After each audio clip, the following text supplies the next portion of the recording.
je sais bien que le temps en passe, et un antisémitisme virulent.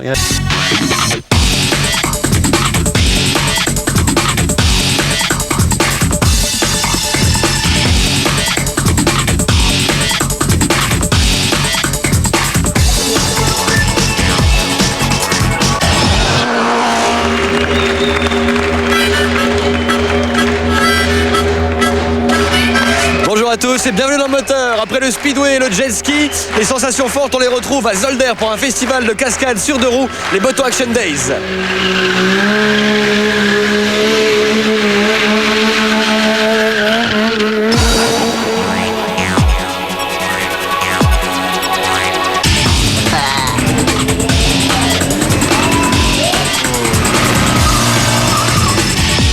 Au sommaire de moteur cette semaine, le point sur la catégorie reine du championnat de Belgique de karting à mi-parcours, l'étape chypriote du mondial des rallyes, une nouvelle manche du Supermoto Made in Belgium à Floren, la présentation officielle du rallye d'Ypres et pour terminer, le passage en revue des principaux favoris du Grand Prix de Belgique de Supermoto à Francorchamps.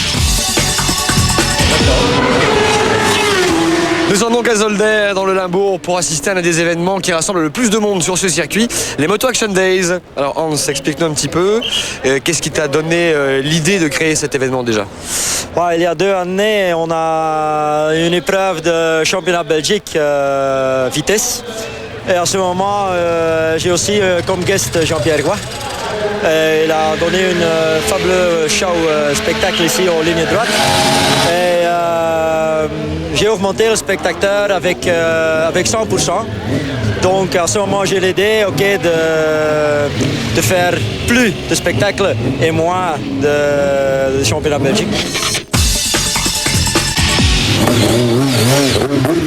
Alors pendant que l'actuel champion du monde de stunt évolue sur la piste de Zolder, je propose de partir dans le monde du karting belge avec une étape très importante de notre compétition nationale qui s'est déroulée dimanche dernier sur le circuit de karting de Francorchamps. L'occasion pour Vincent Franssen de faire un premier bilan à mi-parcours et surtout de trouver des candidats potentiels à la Formula Renault Academy. Après vous avoir présenté les favoris des différents championnats de Belgique de karting à l'occasion de la manche d'ouverture de Mariembourg, Moteur a décidé de faire le point de la situation du passage de cette compétition sur la piste internationale de Francorchamps. Entamons ce tour d'horizon avec la Formule 1, catégorie reine à l'échelon européen. Si une vingtaine de concurrents étaient de la partie en début d'année, force est de constater qu'en 3 rendez-vous à peine, le peloton a fondu comme neige au soleil pour ne rassembler que 10 pilotes dans les Ardennes. La parfaite illustration du malaise qui caractérise le kart, dont les coûts sont tout simplement déraisonnables, surtout dans les catégories d'élite. Les premières courses de l'année, tous les pilotes misent beaucoup, donc ils font le plus de courses possible à l'étranger et tout ça pour être le plus en forme possible pour les grosses courses internationales, championnat d'Europe et ça.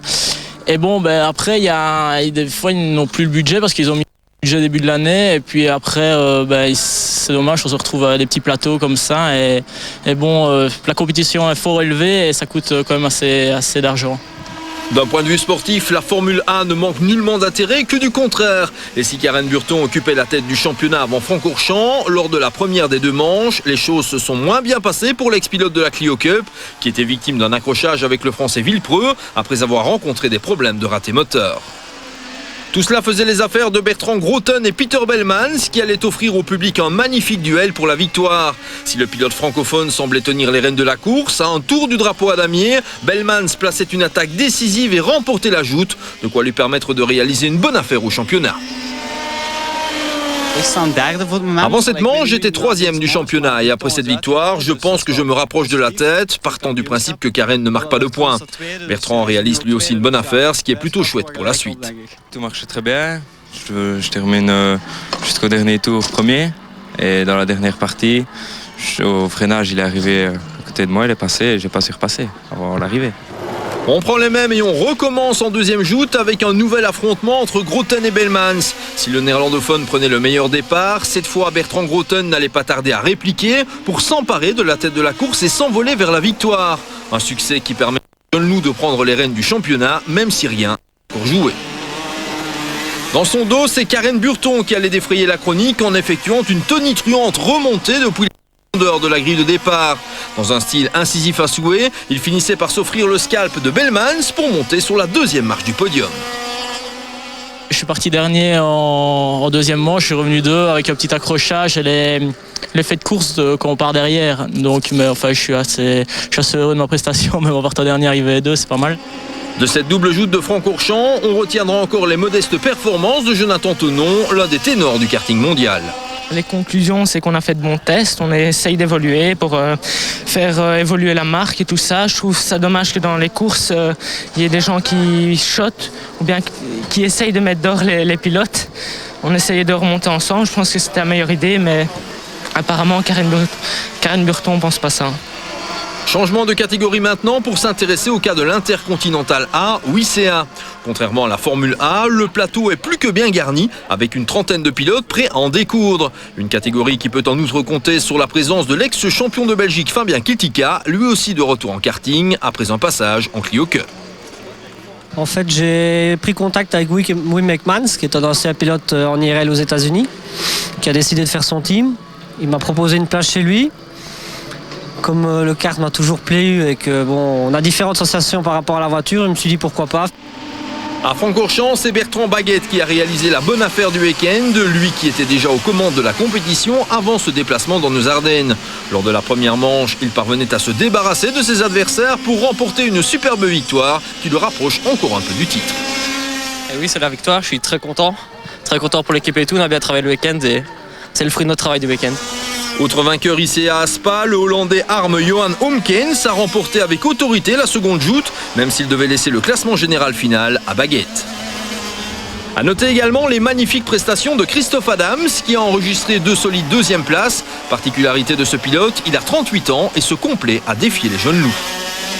C'est vrai que la plupart des gens ici roulent à l'âge de 14-15 ans et ils quittent la classe à 20 ans. Moi j'en ai 38 dans un mois et tant que je me sens bien dans ma peau et que sportivement je sais suivre, je continue. Quant au spectacle, il était omniprésent au cœur du peloton, avec parfois des joutes musclées pouvant se terminer en dehors de la trajectoire idéale.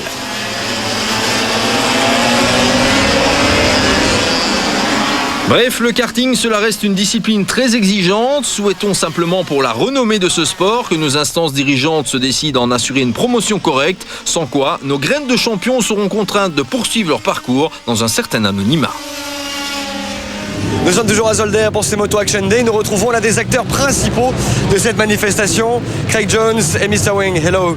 Hi. So, tell us, how did you start the stunt? Craig, dis-nous, quand as-tu commencé la cascade? Je suis devenu cascadeur professionnel il y a 6 ans. Et j'ai effectué mes premières cascades il y a 8 ans pour le fun uniquement. J'ai alors réalisé que cela pouvait être un business en même temps qu'une bonne promotion partout dans le monde. J'ai donc franchi le pas. On bosse 8 mois par an, tous les jours, et les 4 mois restants, on s'entraîne pour l'année suivante. C'est non-stop. Ce genre de carrière est limité dans le temps, alors il faut en profiter. Tu es pour la première fois en Belgique. Quelle est la suite du programme? Je pars ce soir pour Paris où je laisserai mon camion. Ensuite, je prends l'avion, direction Milwaukee aux États-Unis pour un event de 4 jours pour Harley-Davidson. Après, retour sur Paris pour 2 jours d'exhibition, un peu comme ici avec plusieurs cascades, énormément de monde. Ensuite, cap sur Barcelone pour les 100 ans de Harley, avant de rentrer en Angleterre pour une semaine de boulot et du superbike anglais. C'est du non-stop. Nous sommes toujours à Zolder, mais nous avons maintenant quitté la piste pour nous retrouver dans ce qu'on appelle le mur de la Manche, une discipline assez ancienne qui se pratique avec des vieilles motos, des Indian des années 30. Le but est très simple, tourner en rond, prendre de la vitesse, arriver à monter jusqu'en haut du mur en roulant à 90 degrés, quasiment la tête en bas. Je peux vous assurer que notre caméraman Xavier Istas n'était pas très fier avant de rentrer là-dedans pour vous faire ces images. Enfin bref, rallye mondial maintenant. Quelques temps après l'Acropole, tous les coureurs se sont retrouvés face à une épreuve qui fait également la part belle à la terre, Chypre. Une épreuve réputée difficile, technique, difficile pour les bolides et pourtant qui réussit aux Belges, puisque l'année dernière, notre compatriote François Duval avait réussi son premier scratch en WRC. Un exploit qu'il espère bien rééditer cette année, d'autant plus que les Subaru et les Ford Focus sont de nouveau en état pour concurrencer les variantes françaises. L'essentiel de Chypre avec Marc Lacroix. Reculé dans la saison par rapport à l'an dernier, le rallye de Chypre s'annonçait plus éprouvant que jamais. Comme en Grèce voici 15 jours, caillasse et chaleur étaient au rendez-vous, avec cependant une petite particularité en plus faisant toute la différence, à savoir un tracé sinueux particulièrement lent. Moralité, la moyenne y est la plus basse de la saison, 67 km/h pour le vainqueur l'an dernier, mais surtout cela empêche les mécaniques de refroidir correctement. Pour cette 31e édition, la 4e entrant en ligne de compte pour le championnat du monde. Le parcours tracé autour de Limassol comptait une quinzaine de kilomètres de plus qu'en 2002, bien qu'avec 18 spéciales, ils soient amputés cette année de 2 chronos. Des 1185 km à parcourir, 341 étaient prévus contre la montre. Pour la course, on s'attendait à un marathon et le moins que l'on puisse dire, c'est que nous avons été servis. En fait, il y avait très longtemps que l'on n'avait plus vécu une telle hécatombe et vu aussi peu de voitures à l'arrivée. Dès les premiers chronos, les problèmes allaient animer cette course pas tout à fait comme les autres. Les soucis assaillaient déjà Armin Schwarz, Tony Gardmeister et François Duval, en proie à des problèmes de boîte de vitesse. En fin de journée, Richard Burns était à son tour confronté à des ennuis hydrauliques, le privant de boîte, de différentiel et d'embrayage, de même que Marco Martin. Pour Tommi Mäkinen, c'était en revanche la direction assistée qui lui jouait des tours et lui faisait perdre plus de 10 minutes. Auteur des 3 premiers scratchs et leader depuis le début, Harry Rovanperä avait lui aussi des soucis de boîte de vitesse et s'effaçait au profit de son équipier Marcus Gronholm qui s'installait en tête après un départ prudent. Le carnage se poursuivait dès le lendemain matin avec pour première victime précisément Marcus Gronholm qui cassait sa transmission. S'élançant dans la spéciale suivante avec une réparation de fortune, le vainqueur de l'an dernier renoncera peu de temps après. Avant lui, les 2 Ford de Marco Martin et François Duval avaient elles aussi abandonné, presque au même endroit dans la spéciale d'ouverture du samedi. Ici, la poussière était à la base de ce double retrait, soit la même raison qui avait déjà causé l'abandon de l'Estonien au début de la dernière étape en Argentine, alors qu'il menait la course. En tête, les soucis de surchauffe moteur persistants pour Rovanperä, c'est donc Peter Solberg qui en profitait pour s'emparer du commandement.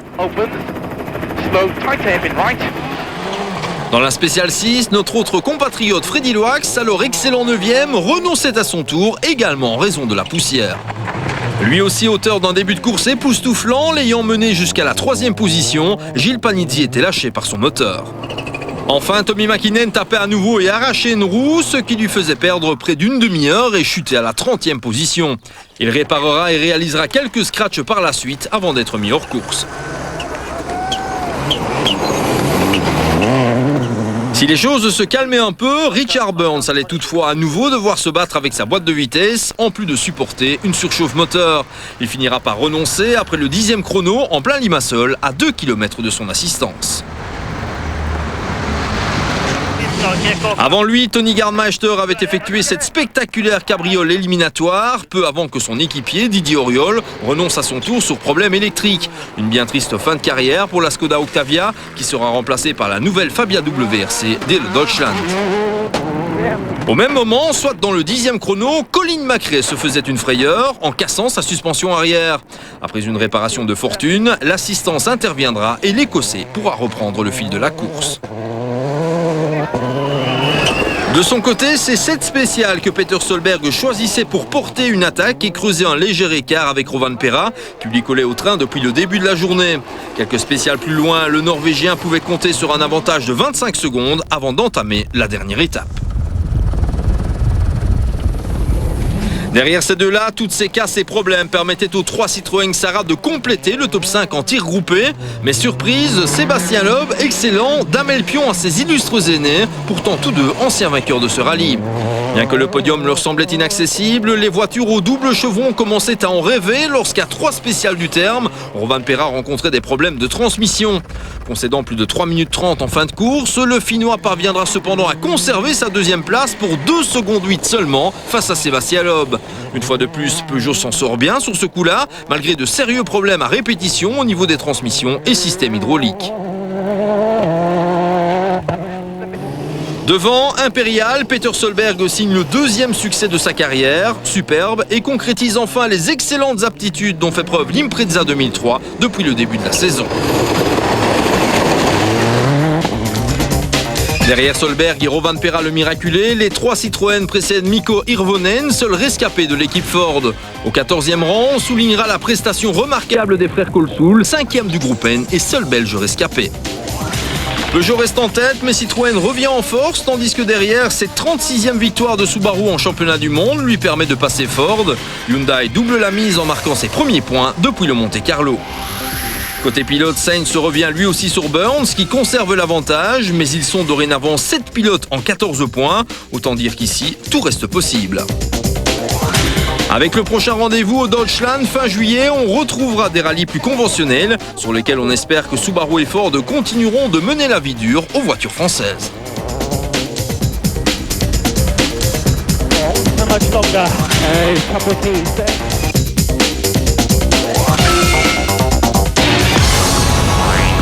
Moteur est de retour juste après la pub avec le spectacle du Supermoto sur la piste de Florenne. La présentation officielle du rallye d'Ypres ainsi que le passage en revue des favoris du Grand Prix de Belgique de Supermoto à Francorchamps. A tout de suite.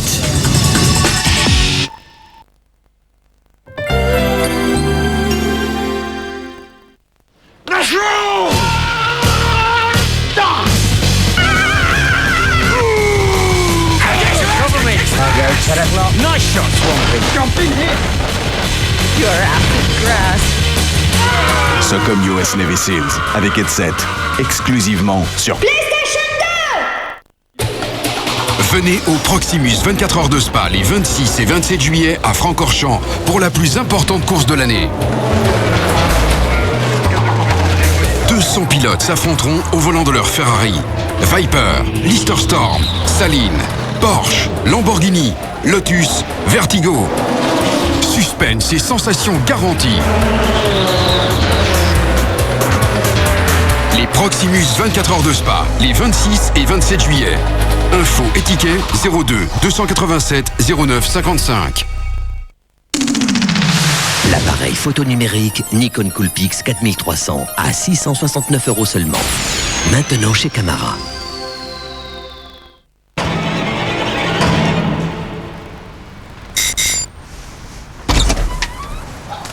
I'd just like to say thank you from all us guys at the Special Effects Studio for watching our work in the best possible way on Sony Vega Theater System. Yeah, thanks. We really appreciate it. Sony Vega Theater, le véritable cinéma à domicile.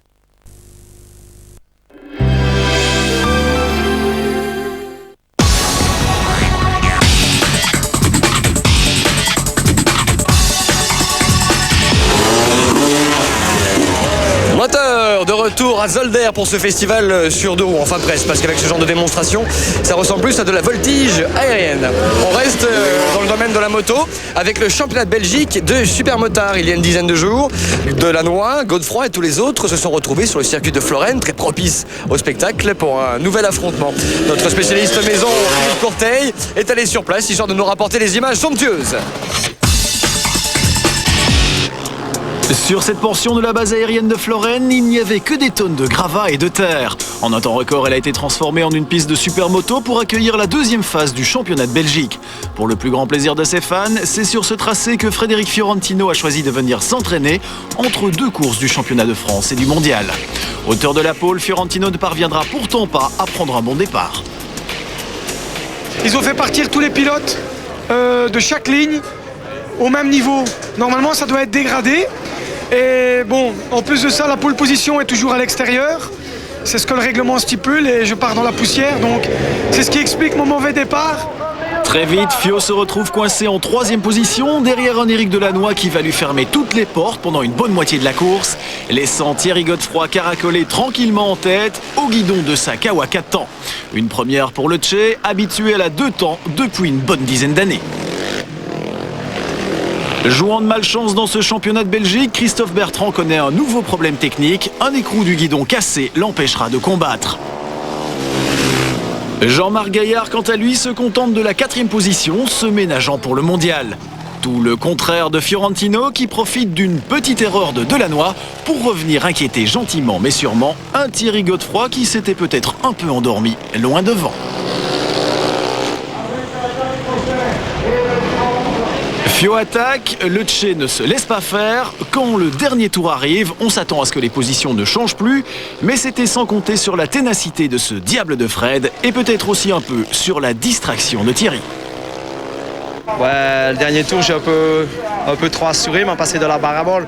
Et je suis venu dans la terre, à côté, et je me suis dit, je vais attendre le tour après. Et je le rattaquerai parce que je croyais qu'il restait 2 tours et il ne restait qu'un tour. Donc j'ai fait une erreur et bon, c'est comme ça. C'est sur sa KTM 660 du mondial que Fred Fiorentino remporte la première manche du jour. 660 cm3, ça en fait quand même presque 200 de plus que les autres. Un avantage relatif pour Fred. C'est clair que contrairement à ce qu'on pourrait croire, j'ai pas plus facile qu'avec ma 4,5 parce qu'elle est beaucoup plus lourde et plus puissante. Donc j'ai plus difficile à la balancer comme il y a pas mal de chicanes et pas mal d'endroits très, je vais dire, assez étroits et très poussiéreux. Donc le circuit est très piégeux. Deuxième manche, on prend les mêmes et on recommence. Fred reprend un mauvais départ et cette fois, c'est Christophe Bertrand qui va en profiter. Bien décidé à prouver ses capacités au public belge, le numéro 5 va s'adjuger la tête de la course et s'y accrocher comme un beau diable. Bien classé au championnat d'Europe, Christophe avait connu jusqu'ici 3 problèmes techniques en 3 courses au championnat de Belgique. Responsable du deuxième meilleur chrono aux essais, Bertrand tient bon, mais Godefroy et Fiorentino ne vont pas lui laisser de répit. Ne courant qu'en championnat de Belgique, Godefroy n'avait plus fait une seule course depuis Francorchamps 1 mois et demi auparavant. Malgré cela et la quarantaine qui approche, le Tché est encore à l'attaque aux avant-postes. Le circuit laisse peu d'occasions de dépassement et il faudra finalement une petite erreur de Christophe Bertrand pour voir le classement changer quelque peu. Et évidemment, j'ai fait une petite erreur, j'ai mis la roue avant où il fallait pas, donc j'ai chuté. Delanoë m'a dépassé, Godefroy ainsi que Fiorentino, j'ai réussi à reprendre Delanoë, je suis venu rechercher Thierry, mais bon, j'ai vu qu'il aurait fallu que je prenne beaucoup trop de risques. Devant lui, la bataille entre Fiorentino et Godefroy ne dure pas longtemps et se solde par une nouvelle victoire de Fred, la deuxième de la journée.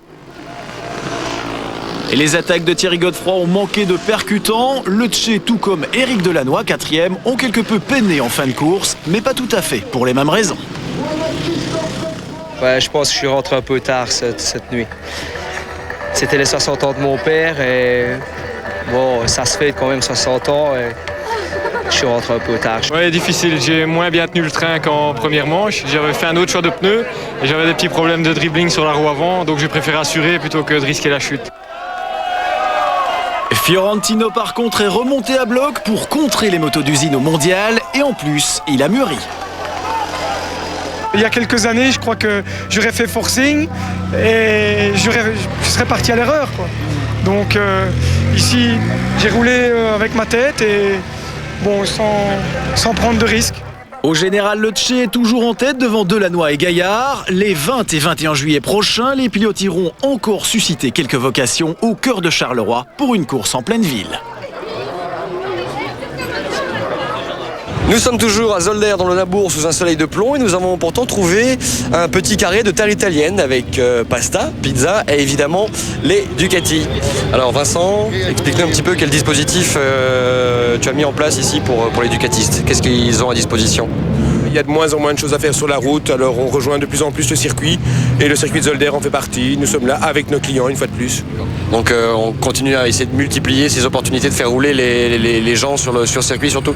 Exactement, pour des questions de sécurité et de fun. Et puis ici l'ambiance, je crois que le mot fun était à l'ordre du jour pendant ces Moto Action Days, donc on se devait d'y être. Moto Action Days pour la première fois sur 2 journées complètes avec du stunt, etc. Qu'est-ce que tu penses de l'événement en général ? Extraordinaire, beaucoup de monde aujourd'hui. Une organisation impeccable, à refaire certainement, conseil aux organisateurs. Place maintenant à la présentation des 2 giga événements qui vont venir égayer votre week-end des 28 et 29 juin. À commencer par le Westhoek Hyper Rally, traditionnellement considéré comme l'épreuve routière la plus prestigieuse du royaume. Le dernier week-end de juin se tiendra le traditionnel Westhoek Rally d'Ypres avec sa grande place très animée et ses waterings dévastateurs. Comme cela est devenu une bonne habitude, le plateau de cette manche européenne à gros coefficient aura fière allure. En effet, on dénombrera non moins de 4 pilotes capables de s'imposer, dont Bruno Thierry, vainqueur l'an dernier, et son rival en championnat d'Europe, le très rapide Miguel Campos, venu de son Portugal natal, pour nous offrir sans aucun doute un spectacle de toute beauté. Mais attention à cet homme, avec une Toyota Corolla WRC du Team Future World, laquelle a déjà prouvé son efficacité sur le très spécifique tracé flandrien. Peter Tschun sera sans doute à suivre. De là à coller à ce pilote local l'étiquette de favori, il n'y a qu'un pas que d'aucuns n'hésitent pas à franchir. Attention aussi à Patrick Sneyers, annoncé au volant d'une Subaru Impreza WRC dernier cri, ou presque, en fait une version 2002. Le quadruple vainqueur de ce rallye sera à n'en pas douter particulièrement redoutable sur ces routes qu'il connaît par cœur. Plus performante que la version 99 qu'il avait menée à la 2e place voici 12 mois, cette auto pourrait bien lui permettre de devenir l'unique recordman au nombre des victoires conquises ici, à condition que la fiabilité soit au rendez-vous. On ajoutera à cela quelques pilotes disposant de WRC au groupe A, devant leur permettre de viser les premiers accessites, tels Dominique Breunel, Joost Boxoen, Peter Bevels ou encore Bernard Munster. Mais l'un des tout gros pôles d'intérêt de cette 3e manche belge des rallyes D1 résidera dans la lutte opposant les fabuleuses petites Super 1600. Depuis le début de la saison, Larry Cole sur la Fiat Punto et Olivier Collard avec la Citroën Saxo se battent comme des chiffonniers et animent les courses. Dès ce rallye d'Ypres s'ajoutera à ces deux-là la très belle VW Polo de Pascal Gabon, un 3e pilote de talent qui enflammera à coup sûr les suiveurs. En plus de Thierry Bragard et Bernd Kazir, sur des Saxo Super 1600 eux aussi, on appréciera la venue d'une Suzuki Ignis officielle évoluant habituellement en championnat du monde junior. Annoncé initialement, le très véloce pilote suédois Daniel Carlsson est même venu découvrir la région voici quelques jours. Mais entre-temps, il a malheureusement été victime d'un accident domestique. Il sera dès lors remplacé par le jeune Finnois Ville Pertti Teuronen, à ne pas manquer. Comme d'habitude, le groupe N correspondra à un défilé de Mitsubishi Lancer de tout poil, avec pour contrer Xavier Busch et Chris Van Munzel, nos références nationales, Bob Kolsul, Eddie Snat et le Suédois Oskar Svedlund, un participant à la Coupe du Monde de production. Enfin, le Ford Focus Tour et le Challenge Citroën Saxo VTS, au sein duquel Vincent Radormaker succédera à Eric Van de Poel dans la Guest Car, compléteront une liste d'engagés comme toujours bien fournie.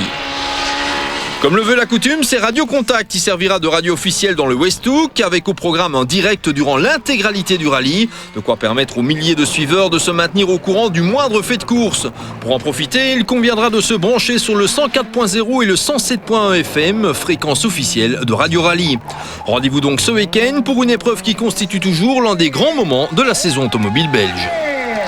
Avant de clôturer cette importante page rallye, quelques mots pour féliciter notre journaliste Marc Lacroix et sa compagne qui depuis quelques jours sont les heureux parents d'un petit Emmerich qui ne devrait pas tarder à arriver sur les spéciales de nos épreuves routières. Un gros bisou de la part de toute l'équipe en tout cas.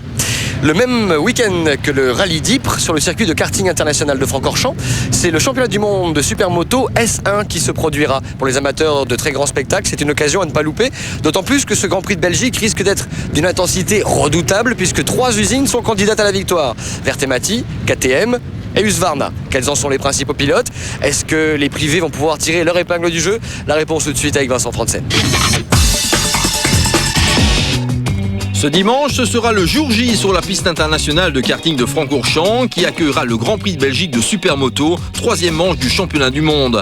Après vous avoir présenté l'intégralité des pilotes belges qui seront de la partie dans nos Ardennes, place maintenant aux enjeux de cette compétition dont la renommée est toujours plus importante. Thierry Van den Bosch, le champion 2002, ayant choisi de privilégier le circuit, la lutte pour le titre de champion du monde de supermoto est plus indécise que jamais et c'est tant mieux. À l'issue des 2 premières joutes, organisées à Marseille et Héraclion, c'est l'Italien Max Manzo, officiel Vertemati, qui s'impose comme l'homme fort du mondial. Et pourtant, depuis le début de l'année, Manzo n'a rien gagné. 3e en France, 2e en Crète, c'est sa régularité qui fait la différence. Lors du Grand Prix de Méditerranée, la victoire est revenue à l'Allemand Jürgen Kunzel, double vainqueur du Superbiker de Mété. Un excellent départ pour le pilote KTM, même si la suite était moins glorieuse. En effet, en Crète, les machines oranges ont mordu la poussière, tant Kunzel que Chambon et Kinny Gardner se distinguant par des cabrioles et autres déconvenues. De quoi inquiéter sérieusement Kurt Nicol, le manager sportif de la marque autrichienne. D'autant que depuis le début de l'année, notre compatriote Frédéric Fiorentino se montre régulièrement le plus rapide du clan KTM, alors qu'il ne dispose que d'une machine compétition client. Du côté de chez Husqvarna, tout est mis en œuvre pour que le Belge Eddie décroche la couronne mondiale. Et pourtant, tout avait mal commencé à Marseille, le citoyen de Dizon se débattant avec une machine mal réglée qui finissait par l'envoyer au tapis. Par bonheur, Eddie se rachetait de la plus belle manière, que ce soit en Crète, remportant sa première victoire au niveau mondial. Remonté de la 22e à la 6e place du championnat, il devrait poursuivre cette vertigineuse ascension à Francorchamps. Reste le cas de Gérald Delépine, vice-champion du monde en titre et pas spécialement à son affaire depuis le début de la compétition. Si la malchance n'a pas fait de cadeau aux Liégeois, ce dernier doit également composer avec la présence de Max Manzo à ses côtés, ce qui a quelque peu changé la donne par rapport à l'an dernier. Sur un circuit qu'il connaît par cœur et devant un public nombreux acquis à sa cause, Delépine a les moyens d'inverser la tendance à Francorchamps. Voilà Max Manzo prévenu. Conclusion, une fois de plus, le cœur de nos Ardennes sera le théâtre d'un grand rendez-vous des sports mécaniques ce week-end. Et pour que la fête soit totale, on vous y attend en nombre. Moteur ne reculant devant rien pour vous gâter, place maintenant un nouveau concours pour vous faire gagner des entrées afin d'assister au meeting Historicar qui se déroulera les 4, 5 et 6 juillet sur le circuit de Chimay.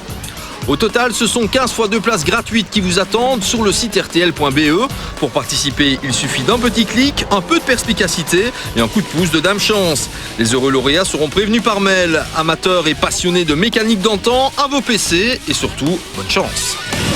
Et ben voilà, c'est terminé pour ce numéro de moteur plutôt remuant. La semaine prochaine, c'est tout naturellement la manche belge du championnat du monde de supermoto qui retiendra notre attention, puisque toute l'équipe plantera sa tente dans nos Ardennes. Également au programme le rallye d'Ypres, du MotoGP à Assen, du FIA GT à Donington et un petit comparatif entre cabriolet très tendance. Zone Sport, dimanche soir, on proposera 26 minutes complets sur la manche du championnat du monde de supermoto. Et puis Didier de Radiguez vous parlera de l'actu moto dans Moto Club dimanche après-midi sur Club RTL. D'ici là, portez-vous bien, salut, à la semaine prochaine.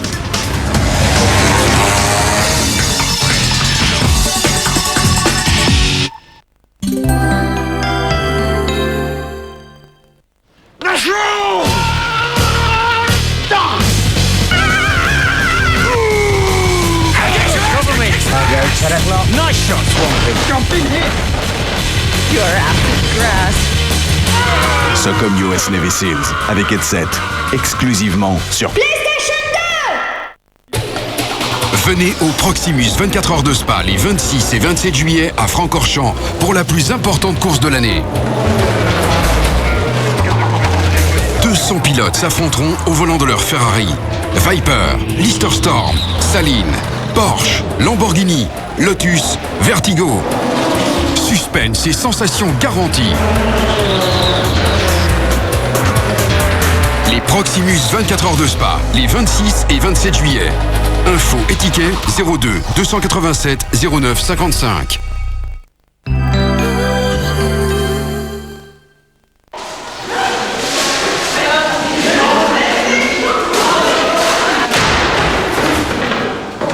Mais alors, on n'est plus des gamins quand même. Vous avez terminé vos années secondaires. L'année prochaine, vous allez à l'UNIF. Vous allez peut-être travailler. Pourtant, vous aimeriez certainement gagner 1 million d'euros. Bien. 1 million d'euros. 1 million d'euros. Oui, 1 million d'euros. Alors, à la rentrée, on vous prépare une émission spéciale duo. Vous qui avez terminé vos secondaires, invitez le prof qui vous a le plus marqué pendant vos humanités. Voilà. Puis notez. 0900 4 3 2 1 0. 0900 4 3 2 1 0. Facile à retenir pour une fois, non?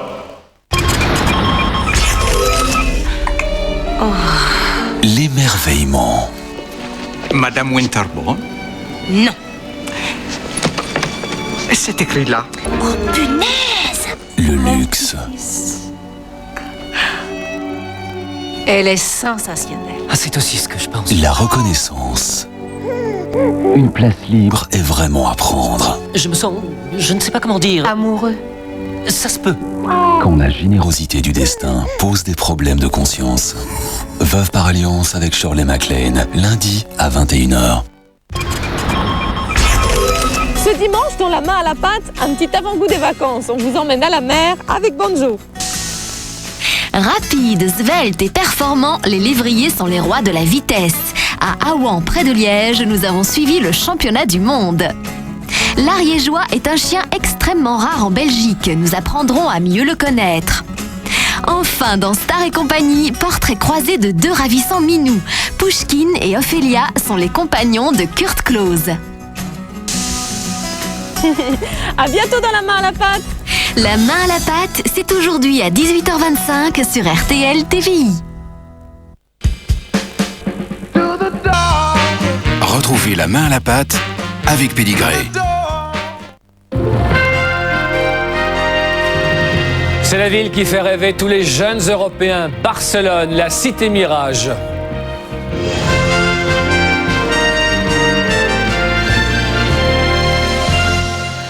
Bonsoir, la mer, le soleil et un taux de chômage particulièrement bas. Barcelone fait rêver la jeunesse européenne. Ils sont de plus en plus nombreux à s'expatrier là-bas avec l'espoir de pouvoir y vivre. Avec leur seul diplôme en poche, ces jeunes Européens débarquent en Catalogne, le plus souvent sans point de chute ni promesse d'emploi. Mais à l'arrivée, c'est parfois la mauvaise surprise. La vie y est moins chère qu'en Belgique ou qu'en France, mais les salaires aussi. Et les jobs ne sont pas si faciles à décrocher. Comment trouver un boulot à Barcelone? Quelles sont les astuces pour s'y loger à moindre coût? À quoi ressemble la vie à l'espagnol? Reportage Muriel Jamaigne, Véronique Forêt, Thierry Dan. Changer de vie et tenter l'aventure à Barcelone, qu'ils soient belges, français, italiens, hollandais ou allemands, les jeunes Européens sont de plus en plus nombreux à se mettre à leur espagnol. Il faut dire que la ville a de quoi séduire. Des ruelles ombragées, depuis les Jeux Olympiques, une marina flambant neuve, d'immenses plages aux airs de Californie et surtout un taux de chômage particulièrement bas. Sur le papier, s'installer à Barcelone, c'est un plan en or. Mais attention, vous allez voir, s'y faire une place au soleil, c'est en fait loin d'être évident.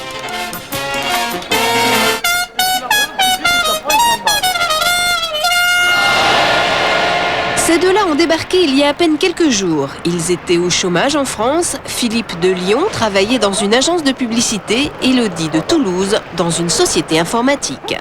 C'est celui-là? C'est celui-là, lundi, mercredi. Ils viennent à Barcelone voir si l'herbe y est plus verte. Mais avant de trouver un boulot, il leur faut un toit. Et dans cette ville, c'est loin d'être une formalité. Adios. Ah, ça va. Philippe et Elodie veulent un appartement de 80 mètres carrés avec 3 chambres. Leur budget, 800 € maximum. Après 20 minutes passées à éplucher les annonces immobilières, ils commencent à déchanter. Le journal est paru il y a 3 jours et les propriétaires ne répondent déjà plus. Tic, tic, tic, tic, tic. Ils l'avaient peut-être oublié, Barcelone est une grande ville européenne. Les bonnes affaires partent très vite. 24, 94. Ah, ça sonne. Hola, le llamo para el anuncio que está en el periódico Primera Mar. À force d'insister, il décroche quand même un rendez-vous. Adios. Situé dans un quartier central, c'est un appartement meublé, libre tout de suite. Ce n'est pas très grand, mais c'est bien aménagé. Une cuisine équipée, 2 chambres, une petite et une toute petite, et un salon.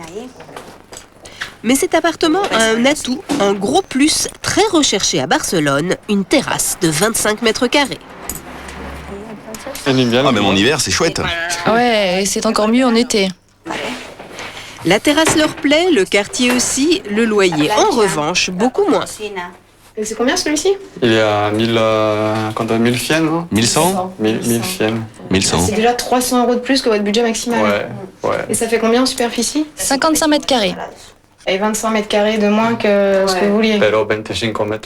1100 € pour 55 mètres carrés, certains quartiers de Barcelone sont devenus aussi chers que Paris. Elodie et Philippe vont connaître d'autres déconvenus. Deuxième visite, un 4 pièces pour 700 € en bord de mer. Philippe et Elodie s'imaginaient déjà les pieds dans l'eau à l'ombre des palmiers, mais là, déception.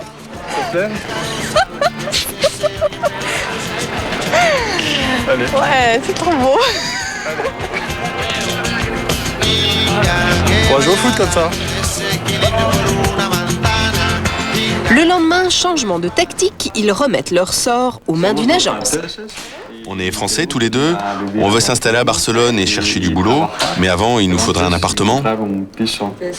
Sans s'en rendre compte, ils commettent une grosse erreur, dire qu'ils sont au chômage. Vous ne travaillez pas? Vous n'avez pas de contrat de travail? Avant en France on en avait. Notre agence s'adresse aux gens qui résident ici et qui ont des revenus réguliers, donc un contrat de travail pour garantir qu'ils payent bien. Ah ouais, alors sans contrat... Si vous n'avez pas de contrat de travail, il vous faut une personne qui se porte caution ou qui ait une propriété immobilière en Espagne comme garantie. Ah ok. Pour les agences, pas de travail égale pas d'appartement. Élodie et Philippe ne le savent pas encore, pourtant à Barcelone, il y a un moyen beaucoup plus simple pour trouver un toit, le système D.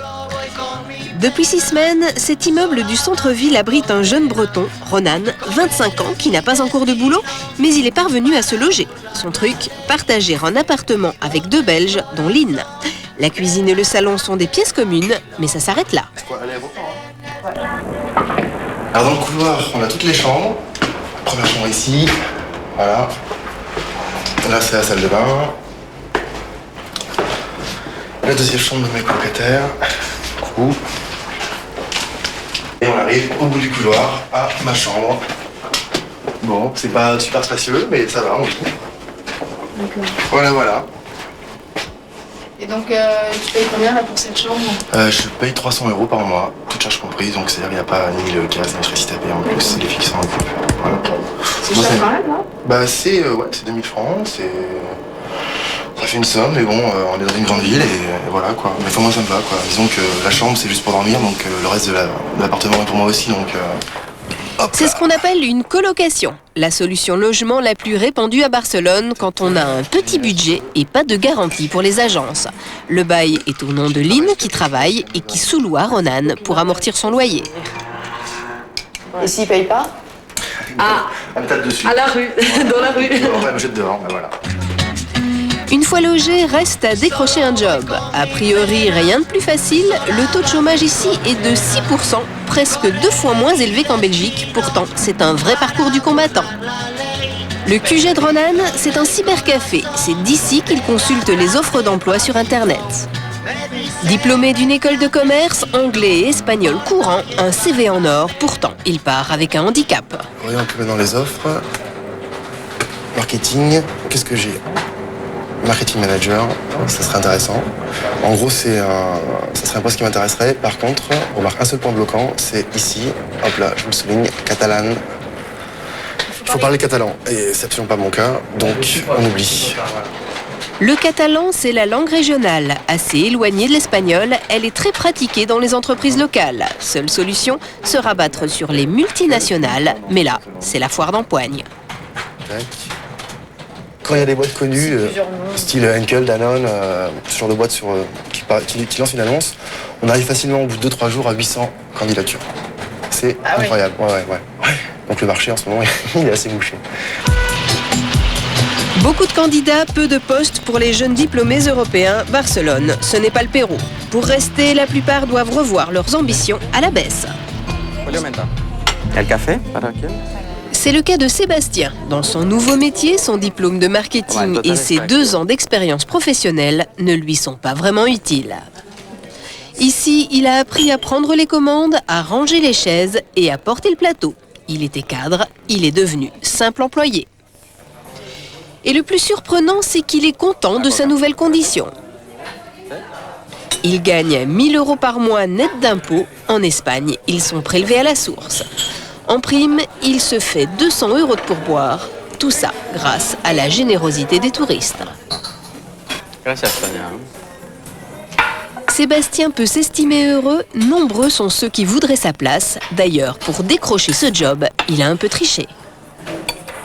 Début septembre, j'ai envoyé des curriculum vitae dans plein de bars, en fait, avec des fausses expériences. parce que j'avais pas d'expérience. Et bon, vu le nombre de gens qui cherchent ici du travail de serveur, si tu arrives sans aucune expérience, ils regardent même pas. Les petits boulots, c'est donc la planche de salut des expatriés de Barcelone. Et pour ceux qui n'ont pas pu décrocher une place de serveur, il y a même un nouveau type de job qui leur est quasiment réservé.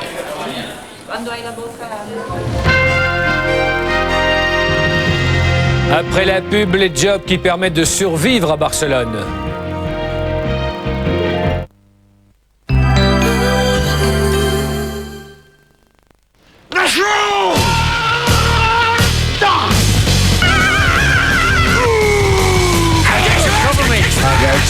Nice shot, Swampy. Jump in here. You're after grass. Socom US Navy Seals avec headset, exclusivement sur PlayStation 2. Mariage, communion, portes ouvertes, exposition. Pour vos événements, la Société du Clos vous propose ses tentes de réception. Qualité, service, les meilleurs prix. La Société du Clos, spécialiste de la tente de réception. Venez au Proximus 24 heures de Spa les 26 et 27 juillet à Francorchamps pour la plus importante course de l'année. 200 pilotes s'affronteront au volant de leur Ferrari. Viper, Lister Storm, Saline, Porsche, Lamborghini, Lotus, Vertigo. Suspense et sensations garanties. Les Proximus 24 heures de Spa les 26 et 27 juillet. Info et ticket 02 287 09 55.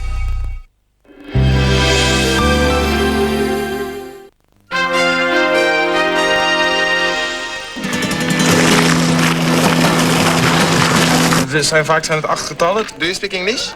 Avenida de Italia. Bonjour, Anne-Laure, à votre service. Ici travaillent 200 étrangers de 6 nationalités différentes. Et quel type de véhicule vous souhaiteriez louer, monsieur?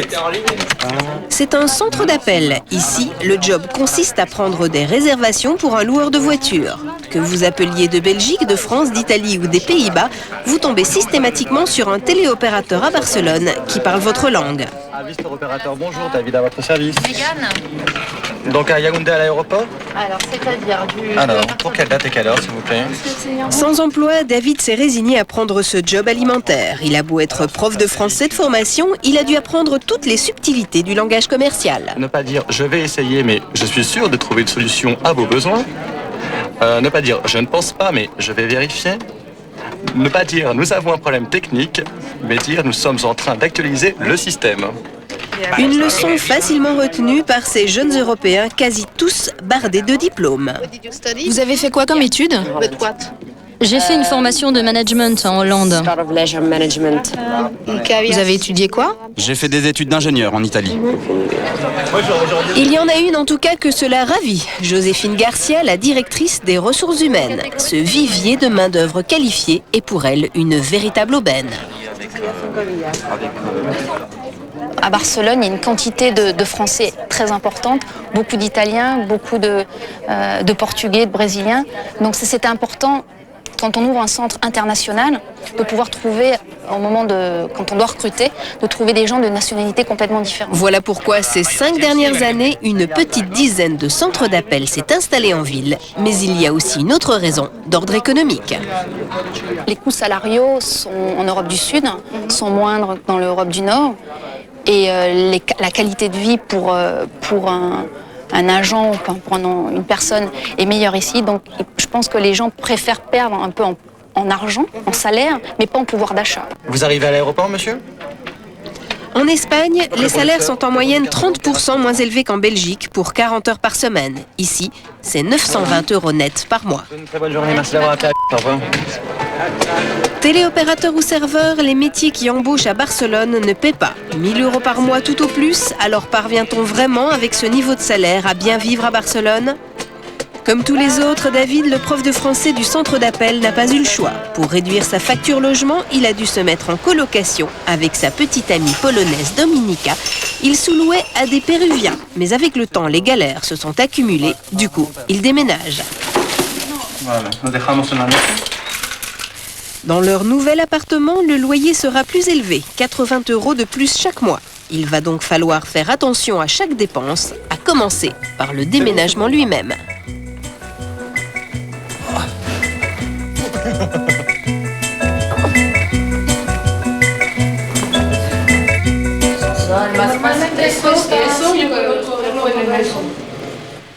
Ça vaut 5 € normalement. tout ce que t'as comme ça. Sí, pero como pesa eso, Sí. Vale, bajamos. Bajamos, ¿sí? Ah, yo tengo calor, hein? Vale. Pourquoi finalement David On se demande si on prend 2 taxis ou pas, ou si on en prend qu'un. Un seul et on prend les transports. Hein. On va voir ce qu'on met dans le taxi, après on avise, d'accord? No todo, pero queremos poner más. En fin de compte, Dominica prendra seul le taxi et David et Lorraine prendront les transports en commun. Avec une piste qui est très très large, circuit qui n'a rien à voir avec les deux précédents, Montréal et Monaco.